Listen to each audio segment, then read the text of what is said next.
Good evening again, people. No, I can understand what really is happening across the place. Now I see in the news where major disruption, disruption was going on at a school in Montego Bay. It not look good in no man. If you look and see elderly people behaving like children. So when they are behaving that way now, how do they expect the children to go on? No, this is between a principal and a chairman. It looks so disgusting and no, oh God, I don't know. The member of parliament might behave bad. The schools might behave bad. Everywhere it just pure trouble. I don't know.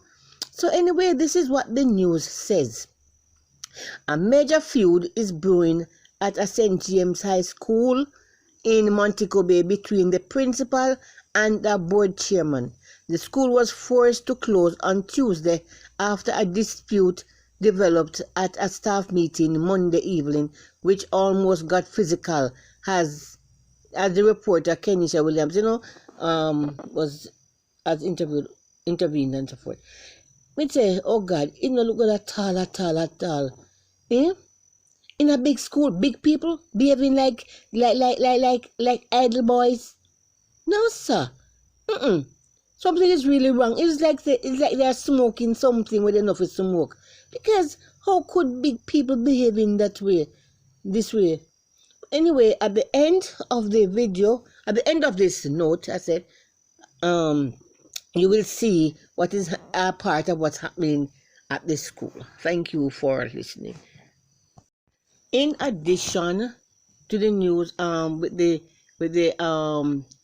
the disruption at that school in St. James, see where this news says, Education Ministry intervenes in St. James High conflict.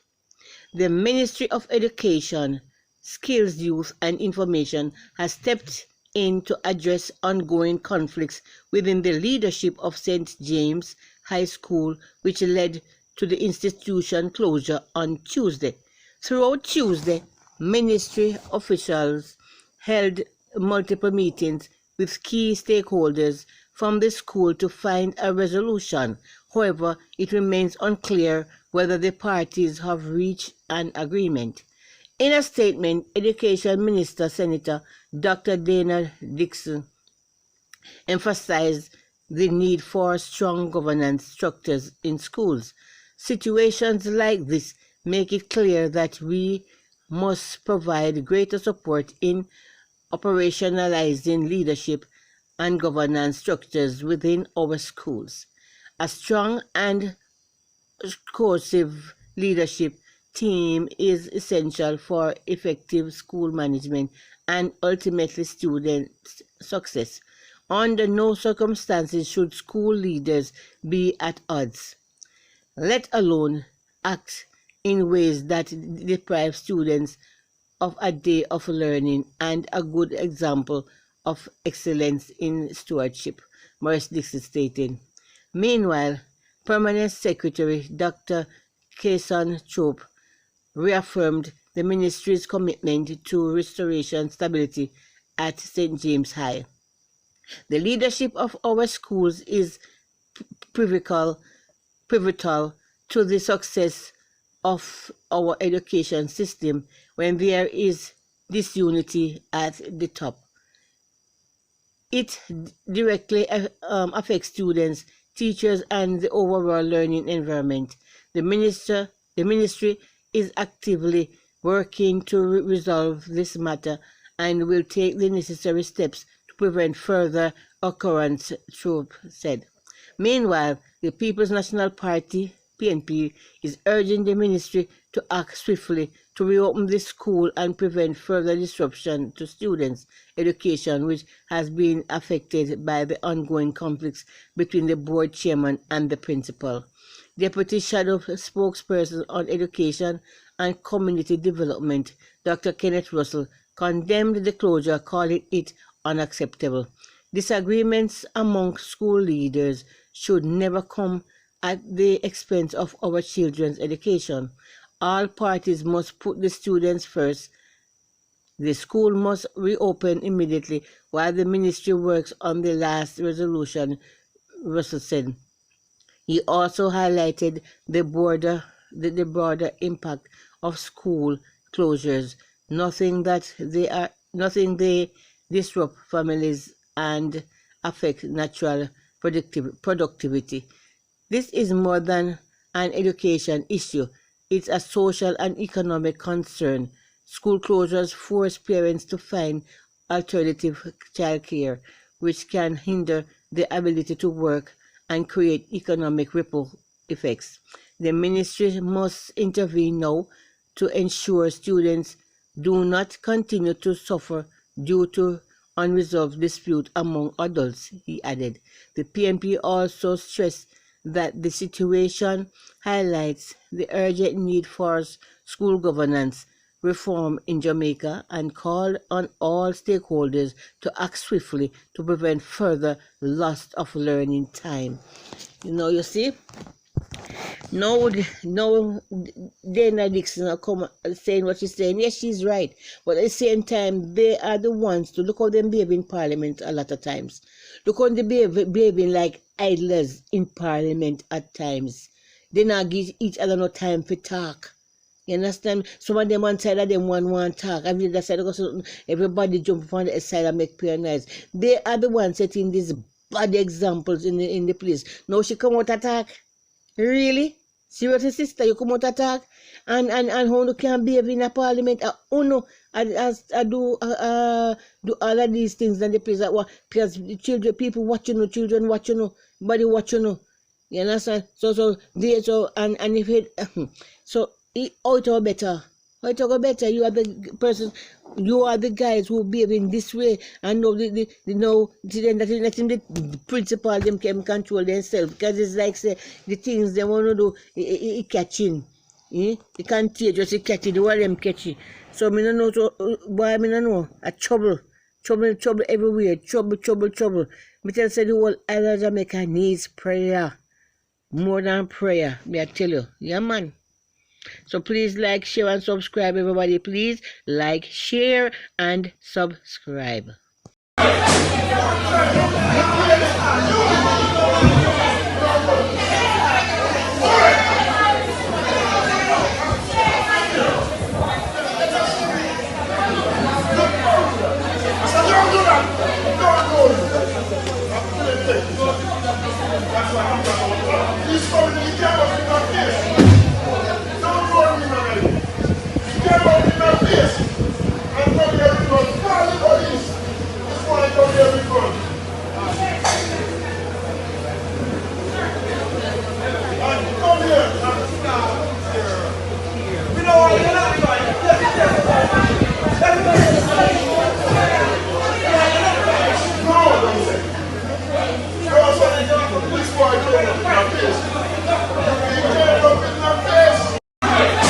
Now the Integrity Commission coming out now with another piece of thing and about the SSL saga, and at the end of this voice note you will hear what they are saying about the SSL saga thing. Now Peter Phillips now is saying his piece right here. Now this is what it reads. Phillips rejects claims of inaction on SSL during tenure. Former Finance Minister Dr. Peter Phillips says newspaper notices were published by strict monitoring done amid concerns at the fraud hit Stocks and Securities Limited during his tenure, dismissing as disingenuous Senator Abkafi's comment that he did nothing to curtail the problem institution. So you see, it's just pure going around pointing fingers and blaming who did not and who did not. No, they just think it's hard to take blame for what happened at their end, and they're pointing finger on everybody who them can find over on the other side. But anyway, this is what it says, and tell me, people, if this makes sense. So thank you for listening. Thanks again. Later.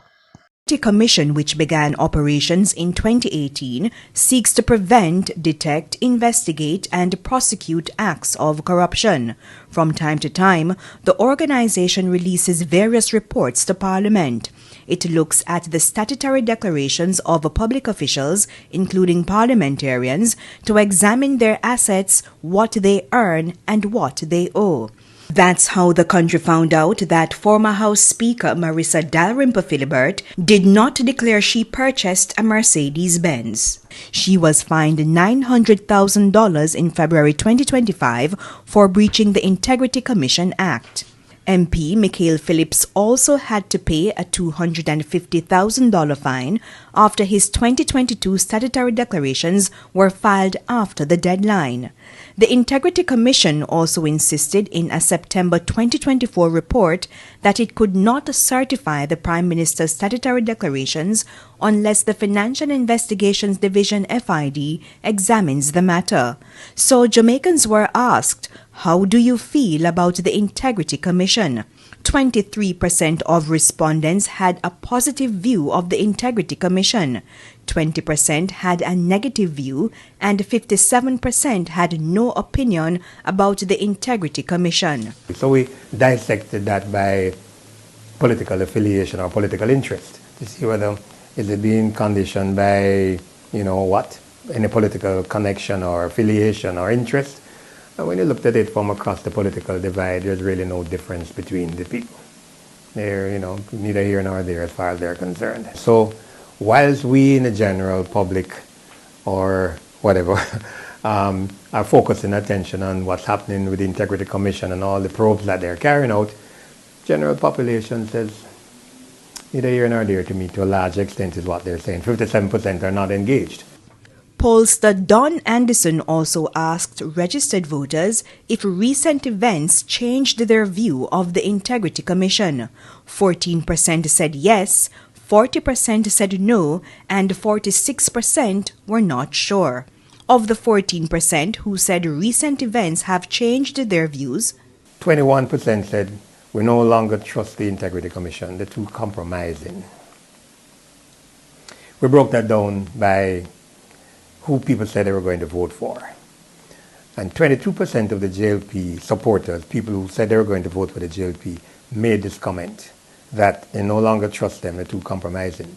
Interestingly, 25% of the persons who said they were going to vote for the People's National Party echoed this view. Behind that, we had 13% who said it was too biased, only exposing one set of people. The RJR Gleaner Don Anderson poll was done between January 29 and February 13. The 1,021 registered voters were interviewed in all 14 parishes. It has a margin of error of plus or minus 3%. Andrea Chisholm, TVJ News. I see in the paper here where the Finance Minister Favour Williams to open budget debate on March 11.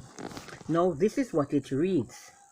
Finance and Public Service Minister Favour Williams will make her maiden presentation when she opens the budget debate at Garden House on Tuesday, March 11. At that time, she will tell the nation how the $1.26 trillion budget for the 2025 to 2026 fiscal year, which begins April 1st, will be financed. The debate will continue on Thursday, March 13, when opposition spokesman of finance, Julian Robinson, makes his contribution. Up next will be opposition leader Mark Golding, who is scheduled to make his contribution on Tuesday, March 18.